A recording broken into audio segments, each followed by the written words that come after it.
It's easy to feel like we're in a spiritual funk, a period where we don't recognize God's work in our lives and feel like nothing's happening. How do you get out of such a funk when you're in one? One great way is to recognize the pattern of God's work in your life so you can see where He's worked in the past and where it seems like He's working right now. A great illustration of this occurred in Esther chapter 8. The book of Esther doesn't mention God explicitly, but it's clear He's at work.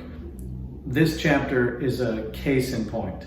And Esther has saved the Jews from destruction in this chapter. She has gotten the king to issue an edict that the Jews can defend themselves and annihilate their enemies on the day that the evil villain Haman had tried to destroy them.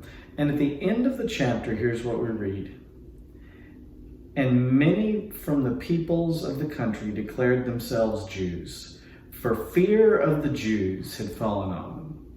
That phrase, fear of the Jews had fallen on them, should strike you, because we've seen that phrase before in the Old Testament. Do you remember Rahab, who in Joshua chapter 2 hid the spies? And she said she wanted to become a follower of the Lord, even though she was a pagan from Jericho. In explaining why she wanted to follow the Lord, here's what she said in Joshua chapter 2, verse 9. I know that the Lord has given you the land, and that the fear of you has fallen upon us, and that the inhabitants of the land melt away before you.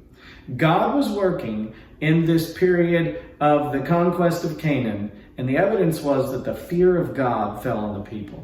When we see that again in Esther, we should think, God's at work. I've seen that before.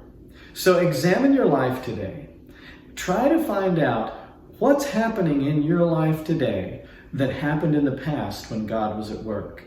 When you see that pattern, you can begin to respond in faith and spiritual energy. Have a great Tuesday.